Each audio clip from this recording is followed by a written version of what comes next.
నేను 2 మూవీస్ చూశాను. ఒకటి మన విజయ్ ఆంటోనీ గారి 'మార్గన్', రెండోది కాజల్ గారిది 'మా' మూవీ. అందుకే రివ్యూ కూడా మధ్యాహ్నం పెట్టకుండా, అంటే ఆ షో అయిపోయిన వెంటనే జస్ట్ ఒక 50 మినిట్స్‌లో ఇంకో షో ఉందనమాట. సరే 2 చూసేసి 1 బై 1 పెట్టేద్దాం అని చెప్పేసి అందుకే ఆగాను. ఇది అయిపోయిన తర్వాత అది కూడా వచ్చేసిద్ది మీకు. విజయ్ ఆంటోనీ గారి Telugu dubbed film 'Maargan'. Telugu dubbing అనేది ఇట్స్ గుడ్, బాగుంది. Crime drama, crime investigation one of my favourite genre. మనం ఎంతో ఎంజాయ్ చేస్తూ చూస్తూ ఉంటాం అనమాట. ఎనీవేస్, ఆ ప్లాట్ విషయానికి వచ్చేస్తే మర్డర్ జరిగిద్ది. సో ఈసారి డిఫరెంట్గా కొంచెం ఎవరైతే చనిపోతారో వాళ్ళు బ్లాక్ కలర్లోకి మారిపోతారనమాట. అది ఎలా జరుగుతుంది, అసలు ఎందువల్ల, అని చంపిన వాళ్ళ మోటివ్ ఏంటి, వాడు మొత్తానికి మన డిపార్ట్మెంట్ సాల్వ్ చేశారు లేదా, ఇది మీరు థియేటర్లో చూస్తారు. అండ్ ఓవరాల్గా ఎలా ఉందని విషయానికి వచ్చేస్తే, your precious money, have a wonderful brain, have a good sleep man. ఎప్పుడైనా కానీ crime backdrop, crime drama, investigation ఇలాంటి జానర్తో వచ్చినప్పుడు కొన్ని పాయింట్స్ అనేవి మనం 100% కాన్షియస్గా వర్క్ చేయాలి. ఒకటి, పోలీస్ డిపార్ట్మెంట్ క్లూస్ వెతికి ఇన్వెస్టిగేషన్ ప్రొసీడింగ్స్ అనేవి చేయటం. రెండోది, ఎవరైతే చంపుతున్నాడో ఒక మంచి మోటివ్, అది దరిద్ర మోటివ్ అయినా కానీ అడికి ఆ మోటివ్ అనేది ఉందా, మీరు చూపిస్తున్నారా. అలాగే కిల్లింగ్ అనేది కూడా కొంచెం అంత యూనిక్ వేలో ఉందా, ఇవి అనేది మెయిన్ అబ్బా. ఓకేనా, కిల్లింగ్ వైజ్గా బ్లాక్ కలర్లోకి కన్వర్ట్ అవ్వడం ఇట్స్ గుడ్, ఇది ఒక యూనిక్ పాయింట్, చాలా బాగుంది. బట్ మెయిన్గా పోలీసులు ఇన్వెస్టిగేషన్ చెయ్యటం, పోలీసులు అనేవాళ్ళు పెద్ద ఎక్కువగా ఇన్వెస్టిగేషన్ చేయకుండా ఒకే ఒక్క సస్పెక్ట్ దొరికాడు, ఆ సస్పెక్ట్నే మూవీ యొక్క main centre of the attraction మొత్తం వాడికే పెట్టేసి, వాడికి ఏవో ఒక వాళ్ళు రాసుకున్న క్యారెక్టర్కి, ఆ మనిషికి, ఆ వ్యక్తికి ఒక స్పెషల్ క్యాపబిలిటీ ఉందన్నమాట. అది నేను మీకు చెప్పలేండి.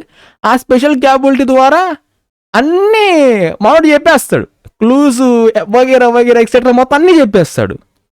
ఇలాంటి క్యారెక్టర్స్ని ఈ కైండ్ ఆఫ్ జానర్లో ఎప్పటికీ రాసుకోకూడదు. ఎందుకంటే జనాలు ఇన్వెస్టిగేషన్ ఎలా చేస్తున్నారు, క్లూజ్ని ఎలా కనుక్కుంటున్నారు అనే దాంట్లో ఇన్వాల్వ్ అయ్యి వీళ్ళు కూడా అవి కనిపెట్టడానికి ట్రై చేస్తూ ఉంటారు అనమాట. అదొక రేసీగా ఎంగేజింగ్గా వెళ్తూ ఉంటుంది, నెక్స్ట్ ఏంటి అని. ఇక్కడ మీరేం చేస్తున్నారు, పోలీసులు ఒక పక్క పెద్ద ఇన్వెస్టిగేషన్ చేయట్లా, ఉన్నది ఒక సస్పెక్ట్, మొత్తం వాడే అని చెప్పేసారు క్లూస్ అన్ని. ఇక్కడ వీళ్ళు ఏం చేస్తున్నారు, చాక్లెట్ తింటున్నారా బాబు. అంటే అతనుకున్న ఏది మీరు ఆ క్యారెక్టర్ రాసుకున్నారో తనకు ఆ క్యాపబిలిటీ ఉన్నదని ఎక్కడ ఒక చోట మీరు ఒక థ్రెషోల్డ్ లాగా అది ఫుల్ స్టాప్ పెట్టేస్తే చాలు. అలా కాకుండా అస్సలు దాన్ని తీసుకెళ్లారు చూడండి, ఓరేయ్ ఇంతకాడికి పోలీసు ఎందుకు అంటే, వాళ్ళు ఆ థ్రెషోల్డ్ని పుష్ చేసినప్పుడు, తన క్యారెక్టర్లో ఉన్న ఆర్క్ని పుష్ చేసినప్పుడు ఈ మాత్రం దానికి పోలీసులు ఎందుకు, ఇంకా ఈ సినిమాని గంట ఏంటి అరగంటలో లేపేసేయచ్చు, చూపించడం మాకు ఇంత దీనికోసం ఎందుకు ఇంకా 2 గంటల పాటు మీరు సాగి తీస్తున్నారు అనిపించిద్ది అనమాట. లిటరల్లీ అది అనిపించిద్ది. అండ్ ఇదొక డిసడ్వాంటేజ్. అంటే మళ్ళీ అసలు ఒక సస్పెక్ట్ని మీరు తీసుకొస్తే వాడి చేత జస్ట్ వాడు ఏం జరిగిందో లైఫ్లో అనేది నార్మల్గా చెప్పించచ్చు కదా, అసలు డైరెక్ట్గా ఫ్లాష్ బ్యాక్ వెళ్ళిపోయి మొత్తం చూపిస్తారు అన్నమాట, చేతబాడతాం అంతా. అరే నాయన, క్రైమ్ ఇన్వెస్టిగేషన్లో సస్పెక్ట్స్ అనేవాళ్ళు ఎంతోమంది తగులుతూ ఉంటారు అని చెప్పేసి ప్రతి ఒక్కరి ఫ్లాష్ బ్యాక్ నువ్వు ప్లే చేసుకుంటూ పోలేవు కదా. వాడి చేస్తే యాక్టింగ్ వైజ్గా ఫేస్లో ఎఫెక్టివ్గా మీరు కన్వే చేసి చాలు. మెయిన్ కీ పోర్షన్ మాత్రం ఫ్లాష్ బ్యాక్ వెళ్ళినా తప్పులేదు. బట్ వాడి చేతబాడటం మొత్తాన్ని మీరు ఫ్లాష్ బ్యాక్ చేసేసి ఫస్ట్ హాఫ్ మొత్తాన్ని రన్ టైం మింగేస్తే ఎట్లా చెప్పండి. అండ్ దానితో లాజిక్లెస్ సీన్స్, మీరు సీసీటీవీ ఫుటేజ్ని చెక్ చేస్తున్నారు, వెరీ గుడ్. బట్ ఆ కార్ అనేది కాలనీ దాటలేదు సార్ అని చెప్పేసి మీ ఆఫీసరే చెప్పాడు, కాలనీ దాటలేదు అని చెప్పేసి. అట్లీస్ట్ మీరు ఆ కాలనీ మొత్తం సెర్చ్ చేశారా, అట్లీస్ట్ మొత్తం ఏమీ లేదు. తర్వాత మళ్ళీ అతనే ఆ స్పెషల్ క్యాపబిలిటీస్ ఉన్న పర్సన్ చెప్తే మళ్ళీ ఆ సీసీటీవీ ఫుటేజ్ చూసుకుంటా కార్ అక్కడ తిరిగింది ఇక్కడ తిరిగింది అంటే, కాలనీ దాటలేదు కదా, మీరే చెప్పారు కదా, మరి అది అక్కడికి ఎట్లా వెళ్ళింది ఇక్కడికి ఎట్లా వెళ్ళింది, ఆ కనెక్షన్ వేనా చూపించట్లేదు. ఇట్లాగా ఆ కపుల్ ఆఫ్ లాజికల్ సీన్స్ అనేవి ఉన్నాయన్నమాట. మోటివ్ని బాగానే చూపించారు, ఆ కిల్లింగ్ వేని కూడా యూనిక్గా పాయింట్ని సెట్ చేసుకున్నారు. ఇలాంటి వద్దబ్బా, ఒక క్రైమ్ డ్రామాతో వచ్చేసినప్పుడు స్టిక్ టు ది పాయింట్ అలానే వెళ్ళిపోవాలి కంప్లీట్గా.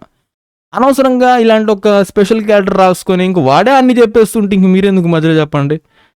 సో అది అట్లా నాకు అసలు నచ్చలేదు. So and this one goes for the absolutely a pure half brown star. అంటే అది కూడా ఆ యూనిక్ ఐడియా, అంటే చచ్చిపోతే వాళ్ళు మొత్తం బ్లాక్ కలర్లోకి కన్వర్ట్ అయిపోవడం, ఇది ఇట్లా ఐడియాస్ బాగున్నాయి. సో అంతకు మించి and coming to the performances, everybody they're just okay. అన్నయ్య వాళ్ళ చెల్లి ఉంది, తను మాత్రం చాలా న్యాచురల్గా చేసింది అనమాట పర్ఫార్మెన్స్ని. తను మాత్రం మిగతా వాళ్ళందరూ they're okay in the roles అంతే. Coming to the background score పెద్దగా అనిపించలేదు. And cinematography, production quality it's good, బాగానే మెయింటైన్ చేశాను అనిపించింది. సో అంతే, that's review on Maargan. And that's it, man. Subscribe if you enjoyed, and I'll catch you on the next one.